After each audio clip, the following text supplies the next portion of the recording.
dear students and my dear friends, welcome back to Royson Creations YouTube channel. ಆತ್ಮೀಯ ವಿದ್ಯಾರ್ಥಿಗಳೇ, ನಾವು ಈ ವಿಡಿಯೋದಲ್ಲಿ 2023-24ನೇ ಸಾಲಿನ ಪ್ರಥಮ PUCಯ ಇಂಗ್ಲಿಷಿನ ಮಾದರಿ ಪ್ರಶ್ನೆ ಪತ್ರಿಕೆಯನ್ನು ಸಂಪೂರ್ಣವಾಗಿ ಕಲಿಯೋಣ ಬನ್ನಿ. ವಿದ್ಯಾರ್ಥಿಗಳೇ, ಈ ಮಾಡೆಲ್ ಕ್ವೆಶ್ಚನ್ ಪೇಪರನ್ನು KCEAB ಅವರು ಅಧಿಕೃತವಾಗಿ ಬಿಡುಗಡೆ ಮಾಡಿರೋದ್ರಿಂದ ನಿಮ್ಮ ಫೈನಲ್ ಎಕ್ಸಾಮ್ ಹಾಗೂ ಪ್ರಿಪರೇಟರಿ ಎಕ್ಸಾಮ್ನಲ್ಲೂ ಸಹ ಇದೇ ಮಾದರಿಯನ್ನು ಅವರು ಅನುಸರಿಸ್ತಾರೆ. ವಿದ್ಯಾರ್ಥಿಗಳೇ, ನಾನು ಈಗಾಗಲೇ ಈ ಮಾಡೆಲ್ ಕ್ವೆಶ್ಚನ್ ಪೇಪರಿನ ಬ್ಲೂ ಪ್ರಿಂಟನ್ನು ಮಾಡಿದ್ದೇನೆ. ಅದರ ಲಿಂಕನ್ನು ನಾನು ಕಮೆಂಟ್ ಬಾಕ್ಸ್ನಲ್ಲಿ ನೀಡಿರುತ್ತೇನೆ. ನೀವು ಅದನ್ನು ನೋಡಿ, ಅದನ್ನು ನೋಡಿದ ನಂತರ ಈ ಮಾಡೆಲ್ ಕ್ವೆಶ್ಚನ್ ಪೇಪರನ್ನು ನೋಡಿದರೆ ಇನ್ನೂ ಚೆನ್ನಾಗಿ ಅರ್ಥವಾಗುತ್ತದೆ ಅಂತ ಹೇಳುತ್ತಾ ನಾನು ಈ ವಿಡಿಯೋವನ್ನು ಆರಂಭಿಸ್ತಾ ಇದ್ದೇನೆ. ಅದಕ್ಕೂ ಮೊದಲು ವಿದ್ಯಾರ್ಥಿಗಳೇ, ನೀವು ನಮ್ಮ ಯೂಟ್ಯೂಬ್ ಚಾನಲನ್ನು ಮೊದಲ ಬಾರಿ ನೋಡ್ತಾ ಇದ್ದರೆ ಇದನ್ನು ಸಬ್ಸ್ಕ್ರೈಬ್ ಮಾಡಿ ಅಂತೇಳಿ ನಾನು ನಿಮ್ಮಲ್ಲಿ ಕೇಳಿಕೊಳ್ತಾ ಇದ್ದೇನೆ. Model question paper 1 first PUC 2024 subject English 02. ಇದು ನಿಮ್ಮ ಇಂಗ್ಲಿಷ್ ಸಬ್ಜೆಕ್ಟಿನ ಕೋಡ್ ಆಗಿದೆ. ಟೈಮ್ 3 ಗಂಟೆ 15 ನಿಮಿಷ ಇರುತ್ತೆ ನೀವು ಎಕ್ಸಾಮನ್ನು ಬರೆಯೋದಕ್ಕೆ. Maximum marks 80 marks. Instructions: A, follow the prescribed limit while answering the questions. ಇಲ್ಲಿ ವಿದ್ಯಾರ್ಥಿಗಳು ನಿಮಗೆ ಲಿಮಿಟನ್ನು ಕೊಟ್ಟಿರ್ತಾರೆ. ಫಾರ್ ಎಕ್ಸಾಂಪಲ್ 80 to 100 ವರ್ಡ್ಸ್ ಅಂತ ಹೇಳಿದ್ರೆ ಅಷ್ಟರೊಳಗೆ ಬರೆಯೋದಕ್ಕೆ ಪ್ರಯತ್ನ ಪಡಿ ಅಂತೇಳಿ ಕೊಟ್ಟಿದ್ದಾರೆ. Next B, right the correct question number as it appears on the question paper. Question ಪೇಪರ್ನಲ್ಲಿರುವಂತೆ ಕ್ವೆಶನ್ ನಂಬರನ್ನು ಸರಿಯಾಗಿ ಬರೆಯಿರಿ ಅಂತೇಳಿ ಕೊಟ್ಟಿದ್ದಾರೆ. ಕೆಲವು ವಿದ್ಯಾರ್ಥಿಗಳು ಆನ್ಸರನ್ನು ಬರೆದಿರ್ತಾರೆ, ಆದರೆ ಕ್ವೆಶನ್ ನಂಬರನ್ನು ತಪ್ಪಾಗಿ ಹಾಕಿರ್ತಾರೆ. ಆಗ ಮಾರ್ಕ್ಸನ್ನು ಕಳ್ಕೊಳ್ಳುವಂಥ ಚಾನ್ಸಸ್ ಇರ್ತವೆ. ಹಾಗಾಗಿ ಕ್ವೆಶನ್ ನಂಬರನ್ನು ಸರಿಯಾಗಿ ಬರೆಯಿರಿ. Next C, for multiple choice questions choose the correct answer and rewrite it. Multiple choice ಪ್ರಶ್ನೆಗಳಿಗೆ ಬಂದಾಗ ಸರಿಯಾದ ಉತ್ತರವನ್ನು ಹುಡುಕಿ ಅದನ್ನು ಸಂಪೂರ್ಣವಾಗಿ ಬರೆಯಿರಿ ಅಂತೇಳಿ ಕೊಟ್ಟಿದ್ದಾರೆ. ಕೆಲವು ವಿದ್ಯಾರ್ಥಿಗಳು ಮಲ್ಟಿಪಲ್ ಚಾಯ್ಸ್ ಕ್ವೆಶನ್ಸ್ಗೆ ಬಂದಾಗ ಒಂದು ಕಡೆ ಎ ಬರೆಯೋದು, ಇನ್ನೊಂದು ಕಡೆ ಬಿ, ಇನ್ನೊಂದು ಕಡೆ ಸಿ, ಈ ರೀತಿ ಬರಿತಾ ಇರ್ತಾರೆ. ಆ ರೀತಿ ಮಾಡಬಾರ್ದು ವಿದ್ಯಾರ್ಥಿಗಳೇ. ಸರಿಯಾದ ಉತ್ತರವನ್ನು ಆರಿಸಿ ಒಂದೇ ಕಡೆ ಸರಿಯಾದ ಉತ್ತರವನ್ನು ಒಂದು ಸಲ ಮಾತ್ರ ಬರೀಬೇಕಾಗತ್ತೆ. Next D, answer to the question number 25 A to J should be in sequence and at one place. 25ನೇ ಪ್ರಶ್ನೆಗೆ ಬಂದಾಗ ಅಲ್ಲಿ ಒಟ್ಟು ಎ ಇಂದ ಜೆ ವರೆಗೂ 10 ಪ್ರಶ್ನೆಗಳಿರ್ತವೆ. ಅವೆಲ್ಲವನ್ನು ಕೂಡ ಒಂದೇ ಕಡೆ ಆರ್ಡರ್ ಪ್ರಕಾರ ಬರೀರಿ ಅಂತೇಳಿ ಕೊಟ್ಟಿದ್ದಾರೆ. ನೀವು ಎಲ್ಲೆಲ್ಲೋ ಬರೆದರೆ ಒಂದು ಕಡೆ ಒಂದು ನಂಬರ್ ಬರೆಯೋದು, ಇನ್ನೊಂದು ಕಡೆ ಇನ್ನೊಂದು ನಂಬರನ್ನು ಬರೆದರೆ ಅದನ್ನು ಕನ್ಸಿಡರ್ ಮಾಡೋದಿಲ್ಲ. Next main number 1, answer the following questions by choosing the right option. ಇಲ್ಲಿ ವಿದ್ಯಾರ್ಥಿಗಳೇ ಮಲ್ಟಿಪಲ್ ಚಾಯ್ಸ್ ಪ್ರಶ್ನೆಗಳನ್ನು ಕೊಟ್ಟಿದ್ದಾರೆ. ಒಟ್ಟು 10 ಪ್ರಶ್ನೆಗಳಿದ್ದಾವೆ. ಪ್ರತಿಯೊಂದಕ್ಕೂ ಕೂಡ ಒಂದೊಂದು ಅಂಕ, ಒಟ್ಟು 10 ಅಂಕಗಳು. ಸರಿಯಾದ ಆನ್ಸರನ್ನು ಹುಡುಕಿ ಬರೆಯಿರಿ ಅಂತೇಳಿ ಕೊಟ್ಟಿದ್ದಾರೆ.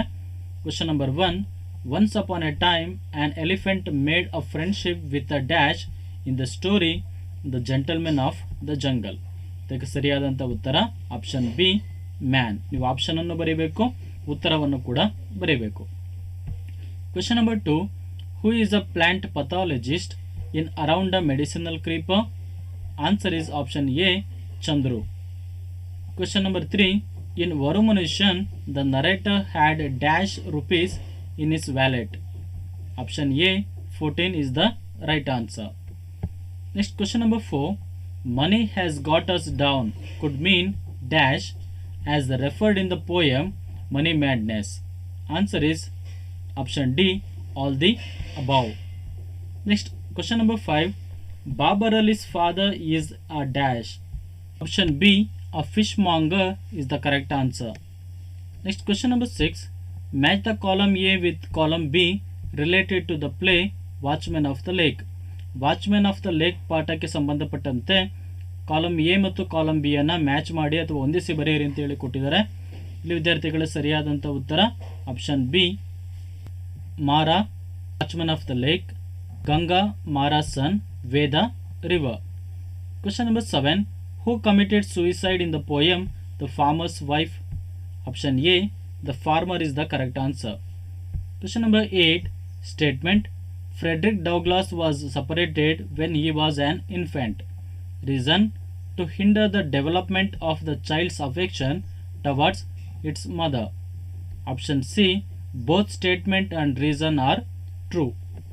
Next question number 9, in the story Two Gentlemen of Verona, the two boys were waiting for the last bus at midnight dash.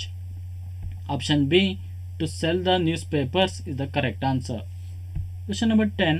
The speaker says, "Do not ask of me, my love, that love I once had for you, because," option B, "there are other sorrows around him demanding his attention" is the correct answer. Next question. Choose the correct form of the verb that agrees with the subject. ಇಲ್ಲಿ ವಿದ್ಯಾರ್ಥಿಗಳೇ 3 ಅಂಕಗಳನ್ನು ನಿಗದಿ ಮಾಡಿದರೆ ಒಂದೊಂದಕ್ಕೂ ಒಂದೊಂದು ಅಂಕ, ಒಟ್ಟು 3 ಅಂಕಗಳು. ಇದನ್ನು ವಾಚ್ಮ್ಯಾನ್ ಆಫ್ ದ ಲೇಕ್ ನಾಟಕದಿಂದ ಕೇಳಿದ್ದಾರೆ. ಸಬ್ಜೆಕ್ಟ್ ಮತ್ತು ವರ್ಬ್ ಅಗ್ರಿಮೆಂಟನ್ನು ಮಾಡುವಂಥ ಒಂದು ಸಬ್ಜೆಕ್ಟ್ ಇದು. Question number 11. Mara stories are, ಇಲ್ಲಿ ಸ್ಟೋರೀಸ್ ಅಂತ ಪ್ಲೂರಲ್ ಇರೋದ್ರಿಂದ ಆರ್ ಅಂತ ಬರೆದಿದ್ದೇವೆ. So bizarre that one does not know which is true and which is false. Next B, fill in the blanks with suitable form of the verbs given in brackets. Brackets ಅಲ್ಲಿ ಕೊಟ್ಟಿರುವಂಥ ಪದಗಳದ ಸರಿಯಾದ verb forms ಅನ್ನು ಬರೀರಿ ಅಂತೇಳಿ ಕೊಟ್ಟಿದ್ದಾರೆ. 2 ಅಂಕಗಳನ್ನು ಇದಕ್ಕೆ ನಿಗದಿ ಮಾಡಿದ್ದಾರೆ. Question number 12. an elephant made of friendship, ಇಲ್ಲಿ ಮೇಕ್ ಅಂತ ಕೊಟ್ಟಿದ್ದಾರೆ, ಅದರ past tense made of friendship with a man who had a little hut at the edge of the forest. One day during heavy rain, the elephant requested the man to put his trunk inside the hut. Next, question number 13. Match the expression under column A with its corresponding language function under B. ಇದಕ್ಕೆ ಒಟ್ಟು 5 ಅಂಕಗಳಿದಾವೆ ವಿದ್ಯಾರ್ಥಿಗಳೇ. ಮೊದಲನೇ ಕಾಲಮ್ನಲ್ಲಿ expressions ಅನ್ನು ಕೊಟ್ಟಿದ್ದಾರೆ, ಎರಡನೇ ಕಾಲಮ್ನಲ್ಲಿ functions ಅನ್ನು ಕೊಟ್ಟಿದ್ದಾರೆ. ಇವುಗಳನ್ನೆರಡನ್ನು ಕೂಡ ನಾವು ಮ್ಯಾಚ್ ಮಾಡಬೇಕು ಅಥವಾ ಹೊಂದಿಸಿ ಬರಿಬೇಕಾಗುತ್ತೆ.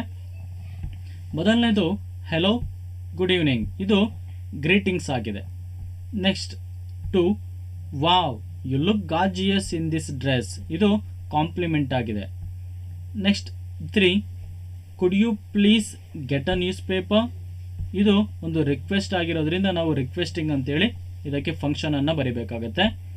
Next 4th one, I am thankful to you, ಇದು ಎಕ್ಸ್ಪ್ರೆಸ್ಸಿಂಗ್ ಗ್ರ್ಯಾಟಿಟ್ಯೂಡ್, ನಾವು ಧನ್ಯವಾದಗಳನ್ನು, ಕೃತಜ್ಞತೆಗಳನ್ನು ಇದು ಸಲ್ಲಿಸೋದನ್ನು ಸೂಚಿಸ್ತಾ ಇದೆ. ನೆಕ್ಸ್ಟ್ 5, ಎಸ್ ಅಫ್ ಕೋರ್ಸ್, ಇದು ಅಗ್ರೀಯಿಂಗ್ ಅಂದರೆ ಒಪ್ಪಿಕೊಳ್ಳುವಂಥ ವಿಷಯವನ್ನು ಇದು ಸೂಚಿಸ್ತಾ ಇದೆ.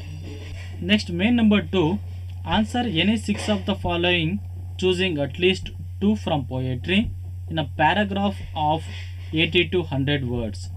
ಇಲ್ಲಿ ವಿದ್ಯಾರ್ಥಿಗಳೇ ಒಟ್ಟು 6 ಪ್ರಶ್ನೆಗಳಿಗೆ ನೀವು ಉತ್ತರವನ್ನು ಬರೀಬೇಕಾಗುತ್ತೆ. ಇಲ್ಲಿ ನಿಮಗೆ 10 ಪ್ರಶ್ನೆಗಳನ್ನು ಕೊಟ್ಟಿದ್ದಾರೆ, ಆದರೆ ನೀವು ಬರೀಬೇಕಾಗಿರೋದು ಕೇವಲ 6 ಪ್ರಶ್ನೆಗಳಿಗೆ ಮಾತ್ರ. ಪ್ರತಿಯೊಂದಕ್ಕೂ 4 ಅಂಕ, ಒಟ್ಟು 24 ಅಂಕಗಳನ್ನು ಇದಕ್ಕೆ ನಿಗದಿ ಮಾಡಿದ್ದಾರೆ. ಇಲ್ಲಿ ವಿದ್ಯಾರ್ಥಿಗಳೇ ನೀವು 80 ಅಥವಾ 100 ಪದಗಳಲ್ಲಿ ಮಾತ್ರ ಉತ್ತರವನ್ನು ಬರೆಯಬೇಕಾಗುತ್ತೆ, ಅದಕ್ಕಿಂತ ಜಾಸ್ತಿ ನೀವು ಬರೆಯುವಾಗಿಲ್ಲ. ನೀವು ಬರೆಯಬೇಕಾಗಿರುವ 6 ಪ್ರಶ್ನೆಗಳಲ್ಲಿ ವಿದ್ಯಾರ್ಥಿಗಳೇ ನೀವು ಕಡ್ಡಾಯವಾಗಿ 2 ಪ್ರಶ್ನೆಗಳನ್ನು ಪದ್ಯಗಳಿಂದ ಬರೀಲೇಬೇಕು. ಇನ್ನು ಉಳಿದಂಥ 4 ಪ್ರಶ್ನೆಗಳಲ್ಲಿ ನೀವು ಪದ್ಯದಿಂದಲಾದರೂ ಬರಿಬೋದು ಅಥವಾ ಪಾಠದಿಂದಲಾದರೂ ಬರಿಬೋದು. ನಾನು ಈಗಾಗಲೇ ಬ್ಲೂ ಪ್ರಿಂಟಿನಲ್ಲಿ ತಿಳಿಸಿರುವಂತೆ ಯಾವ ಪಾಠ ಅಥವಾ ಪದ್ಯದಿಂದ ಎಷ್ಟು ಅಂಕದ ಪ್ರಶ್ನೆಗಳನ್ನು ಕೇಳ್ತಾರೆ ಅಂತೇಳಿ ಹೇಳಿದ್ದನು, ಅದೇ ರೀತಿ ಇಲ್ಲಿ ಪ್ರಶ್ನೆಗಳನ್ನು ಕೇಳಿದ್ದಾರೆ ವಿದ್ಯಾರ್ಥಿಗಳೇ. ಈ ಎಲ್ಲ ಪಾಠಗಳ ಹಾಗೂ ಪದ್ಯಗಳ ಸಂಪೂರ್ಣ ಸಾರಾಂಶಗಳನ್ನು ವಿದ್ಯಾರ್ಥಿಗಳನ್ನ ನಾನು ಈಗಾಗಲೇ ಹಲವಾರು ವಿಡಿಯೋಸ್ಗಳನ್ನು ಮಾಡಿ ಹಾಕಿದ್ದೇನೆ. ಅವುಗಳ ಲಿಂಕನ್ನು ನಾನು ಕಮೆಂಟ್ ಬಾಕ್ಸ್ನಲ್ಲಿ ನೀಡಿರ್ತೇನೆ. ನೀವು ಅವುಗಳನ್ನು ನೋಡಿ ನೀವು ಅವುಗಳ ಸಮರಿಗಳನ್ನು ಬರೆದರೆ ಸಾಕು, ನೀವು ಸುಲಭವಾಗಿ ಇಲ್ಲಿ ಅಂಕಗಳನ್ನು ಗಳಿಸ್ಬೋದು. ನೆಕ್ಸ್ಟ್ 3ನೇ ಮೇನಿಗೆ ಬಂದಾಗ answer one of the following in about 200 words. ಇಲ್ಲಿ ವಿದ್ಯಾರ್ಥಿಗಳೇ 2 ಪ್ರಶ್ನೆಗಳನ್ನು ಕೇಳಿದ್ದಾರೆ, ಆದರೆ ನೀವು ಕೇವಲ 1 ಪ್ರಶ್ನೆಗೆ ಮಾತ್ರ ಉತ್ತರವನ್ನು ಬರೀಬೇಕು. ಇದಕ್ಕೆ ಒಟ್ಟು 6 ಅಂಕಗಳನ್ನು ನಿಗದಿ ಮಾಡಿದ್ದಾರೆ. ಒಂದು ಪ್ರಶ್ನೆಯನ್ನು the watchman of the lake ನಾಟಕದಿಂದ ಕೇಳಿದ್ದಾರೆ. ಇನ್ನೊಂದು ಪ್ರಶ್ನೆಯನ್ನು if I was a tree ಪದ್ಯದಿಂದ ಕೇಳಿದ್ದಾರೆ. 2 ಪ್ರಶ್ನೆಗಳಲ್ಲಿ 1 ಪ್ರಶ್ನೆಗೆ ಉತ್ತರವನ್ನು ನೀವು ಬರೆದರೆ ಸಾಕಾಗುತ್ತೆ. Next 4th main, read the following passage and answer the questions set on it. ಇಲ್ಲಿ ವಿದ್ಯಾರ್ಥಿಗಳು ಒಂದು ಪ್ಯಾಸೇಜನ್ನು ಕೊಟ್ಟಿದ್ದಾರೆ. ಈ ಪ್ಯಾಸೇಜನ್ನು ಓದಿ ನಂತರ ಕೇಳಿರುವಂಥ ಪ್ರಶ್ನೆಗಳಿಗೆ ಉತ್ತರವನ್ನು ಬರೀರಿ ಅಂತೇಳಿ ಕೊಟ್ಟಿದ್ದಾರೆ. ಇಲ್ಲಿ ನಿಮಗೆ ಈ ಪ್ಯಾಸೇಜನ್ನು ಓದ್ತಾ ಇಲ್ಲ, ಬದಲಾಗಿ ನಾನು ಡೈರೆಕ್ಟಾಗಿ ಕ್ವೆಶನ್ಸ್ ಮತ್ತು ಆನ್ಸರ್ಸ್ಗೆ ಹೋಗ್ತಾ ಇದ್ದೀನಿ. ಇಲ್ಲಿ ವಿದ್ಯಾರ್ಥಿಗಳು ನಿಮಗೆ ಒಟ್ಟು 10 ಪ್ರಶ್ನೆಗಳನ್ನು ಕೊಟ್ಟಿರ್ತಾರೆ. 10 ಪ್ರಶ್ನೆಗಳಿಗೂ ಕೂಡ 1 ಅಂಕ. ಸುಲಭವಾಗಿ ಇಲ್ಲಿ 10 ಅಂಕಗಳನ್ನು ಗಳಿಸ್ಬೋದು, ಯಾಕಂದರೆ ಇಲ್ಲೇ ಉತ್ತರ ಇರುತ್ತೆ. ಅದನ್ನು ಓದಿ ಅರ್ಥ ಮಾಡಿಕೊಂಡ್ರೆ ನೀವು ಸುಲಭವಾಗಿ 10 ಅಂಕಗಳನ್ನು ಇಲ್ಲಿ ಪಡೆದುಕೊಳ್ಬೋದು. ನಾನು ವಿದ್ಯಾರ್ಥಿಗಳೇ ಈ ಪ್ರಶ್ನೆಗಳನ್ನು ಮತ್ತು ಉತ್ತರಗಳನ್ನು ಇಲ್ಲಿ ನಿಮಗೆ ಓದಿ ಹೇಳ್ತಾ ಇಲ್ಲ, ನೀವು ವಿಡಿಯೋವನ್ನು ಪಾಸ್ ಮಾಡಿ ಇದನ್ನು ಓದ್ಕೋಬೋದು. Next question number 26, fill in the blanks with appropriate articles given in brackets. ವಿದ್ಯಾರ್ಥಿಗಳೇ ಬ್ರಾಕೆಟ್ಸ್ನಲ್ಲಿ ಕೊಟ್ಟಿರುವಂಥ ಆರ್ಟಿಕಲ್ಸ್ ಪದಗಳನ್ನು ಬಳಸಿಕೊಂಡು ಇಲ್ಲಿ ಬಿಟ್ಟಿರುವ ಸ್ಥಳಗಳನ್ನು ಭರ್ತಿ ಮಾಡಿ ಅಂತೇಳಿ ಕೊಟ್ಟಿದ್ದಾರೆ. ಇದನ್ನು ಬಾಬರ್ ಅಲಿ ಪಾಠದಿಂದ ಕೇಳಿದ್ದಾರೆ. Babar Ali must be the youngest head master in the world. He is a teenager who is in charge of teaching hundreds of students. ಇಲ್ಲಿ ಒಟ್ಟು ಆರ್ಟಿಕಲ್ಸ್ಗೆ 2 ಅಂಕಗಳನ್ನು ನಿಗದಿ ಮಾಡಿ ನಿಮಗೆ ಎಕ್ಸಾಮ್ನಲ್ಲಿ ಕೇಳ್ತಾರೆ. Next fill in the blanks with appropriate prepositions given in brackets. ಬ್ರ್ಯಾಕೆಟ್ಸ್ನಲ್ಲಿ ಕೊಟ್ಟಿರುವಂಥ ಪ್ರಿಪೊಸಿಷನ್ ಪದಗಳನ್ನು ಬಳಸಿಕೊಂಡು ಇಲ್ಲಿರುವಂಥ ಬಿಟ್ಟ ಸ್ಥಳಗಳನ್ನು ಭರ್ತಿ ಮಾಡಿ ಅಂತೇಳಿ ಕೊಟ್ಟಿದ್ದಾರೆ. ಇಲ್ಲೂ ಕೂಡ ವಿದ್ಯಾರ್ಥಿಗಳೇ 2 ಅಂಕಗಳನ್ನು ಇಲ್ಲಿ ನಿಮಗೆ ನಿಗದಿ ಮಾಡಿರ್ತಾರೆ. It was quite a big city in the valley of a mountain some 1500 miles from home. ಇಲ್ಲೂ ಕೂಡ ಅಷ್ಟೇ ವಿದ್ಯಾರ್ಥಿಗಳೇ, ನಾನು ಈಗಾಗಲೇ ನಿಮಗೆ ಬ್ಲೂ ಪ್ರಿಂಟಲ್ಲಿ ಬಂದಾಗ ಹೇಳಿದ್ದೆ, ಆರ್ಟಿಕಲ್ಸ್ ಮತ್ತು ಪ್ರಿಪೊಸಿಷನ್ಗಳನ್ನು ವರು ಮನುಷ್ಯನ್ ಪಾಠದಿಂದ ಅಥವಾ ಬಾಬರ್ ಅಲಿ ಪಾಠದಿಂದ ಕೇಳ್ತಾರೆ ಅಂತೇಳಿ ಅದನ್ನು ನೀವು ಪ್ರಾಕ್ಟೀಸ್ ಮಾಡಿದ್ರೆ ಸುಲಭವಾಗಿ ಇಲ್ಲಿ ಅಂಕಗಳನ್ನು ಪಡೆದುಕೊಳ್ಬೋದು. Next question number 27, rewrite as directed. ಇಲ್ಲಿ ವಿದ್ಯಾರ್ಥಿಗಳೇ 3 ಅಂಕದ ಪ್ರಶ್ನೆಗಳನ್ನು ಕೊಟ್ಟಿದ್ದಾರೆ, ಒಂದೊಂದಕ್ಕೂ 1 ಅಂಕ. ಇಲ್ಲಿ ನೀವು ಪ್ರಶ್ನೆಗಳನ್ನು ರಚನೆ ಮಾಡಬೇಕಾಗುತ್ತೆ. ಮೊದಲನೇ ಪ್ರಶ್ನೆಗೆ ಬಂದಾಗ ಇಲ್ಲಿ ಕ್ವಶನ್ ಟ್ಯಾಗನ್ನು ಕೊಟ್ಟಿದ್ದಾರೆ. 2ನೇ ಪ್ರಶ್ನೆಗೆ ಬಂದಾಗ ಇಲ್ಲಿ SR ನೋ ಕ್ವಶನ್ ಇದೆ. 3ನೇ ಪ್ರಶ್ನೆಗೆ ಬಂದಾಗ ಇದು WH ಕ್ವಶನ್ ಆಗಿದೆ. ಮಾರಾ was not disturbing them, add a question tag. Was he is the correct answer. Question number 2, Mara watches the lake carefully. Change into a question beginning with the right form of do. Okay, uttara, does Mara watch the lake carefully? Question number 3, Bhima's mother gave him an iron decoction. Frame a question to get the underlined word as answer. Underline ಮಾಡಿರುವ ಪದಗಳು ಉತ್ತರವಾಗಿ ಬರುವಂತೆ ಒಂದು WH question ಅನ್ನು ರಚನೆ ಮಾಡಿ ಅಂತೇಳಿ ಕೊಟ್ಟಿದ್ದಾರೆ. ಉತ್ತರ, what did Bhima's mother give him. Next complete the dialogue. ಇಲ್ಲಿ ವಿದ್ಯಾರ್ಥಿಗಳೇ ಒಂದು ಡೈಲಾಗನ್ನು ಕೊಟ್ಟಿರ್ತಾರೆ, ಅದನ್ನು ಕಂಪ್ಲೀಟ್ ಮಾಡಿ ಅಂತೇಳಿ ಕೊಟ್ಟಿದ್ದಾರೆ. ನೀವು ನಿಮ್ಮ ಓನ್ ಸೆಂಟೆನ್ಸಲ್ಲಿ ಇದನ್ನು ಸುಲಭವಾಗಿ ಬರೀಬೋದು. ಇದಕ್ಕೆ ಒಟ್ಟು 4 ಅಂಕಗಳನ್ನು ಕೊಟ್ಟಿದ್ದಾರೆ. Rahul needs a laptop, he approaches his friend for help. ರಾಹುಲ್ಗೆ ಲ್ಯಾಪ್ಟಾಪ್ ಬೇಕಾಗಿರುತ್ತೆ, ಹಾಗಾಗಿ ಅವನ ಫ್ರೆಂಡ್ ಹತ್ರ ಹೋದಾಗ ಅವರಿಬ್ಬರ ನಡುವೆ ಏನು ಕಾನ್ವರ್ಸೇಷನ್ ನಡೀಬೋದು ಅಂತೇಳಿ ನೀವು ಒಂದು ಡೈಲಾಗನ್ನು ಬರೀರಿ ಅಂತೇಳಿ ಕೊಟ್ಟಿದ್ದಾರೆ. ನಾನು ವಿದ್ಯಾರ್ಥಿಗಳ ಉತ್ತರವನ್ನು ನೀಡಿದ್ದೇನೆ, ನೀವು ವಿಡಿಯೋವನ್ನು ಪಾಸ್ ಮಾಡಿ ಅದನ್ನು ಬರೆದುಕೊಳ್ಬೋದು. Next main number 6, refer to the following list of events and answer the questions set on it in 1 complete sentence each. ಇಲ್ಲಿ ವಿದ್ಯಾರ್ಥಿಗಳೇ ಇಲ್ಲಿರುವಂಥ ಇನ್ಫಾರ್ಮೇಷನ್ನ ಓದಿ ನಂತರ ಪ್ರತಿ ಪ್ರಶ್ನೆಗೂ ಕೂಡ ಸಂಪೂರ್ಣ ವಾಕ್ಯದಲ್ಲಿ ಉತ್ತರವನ್ನು ಬರೀರಿ ಅಂತೇಳಿ ಕೊಟ್ಟಿದ್ದಾರೆ.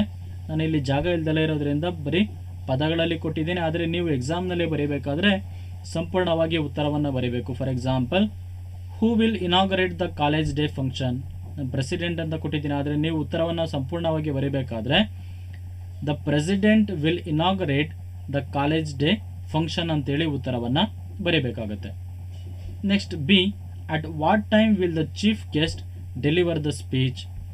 The chief guest will deliver the speech at 11 AM.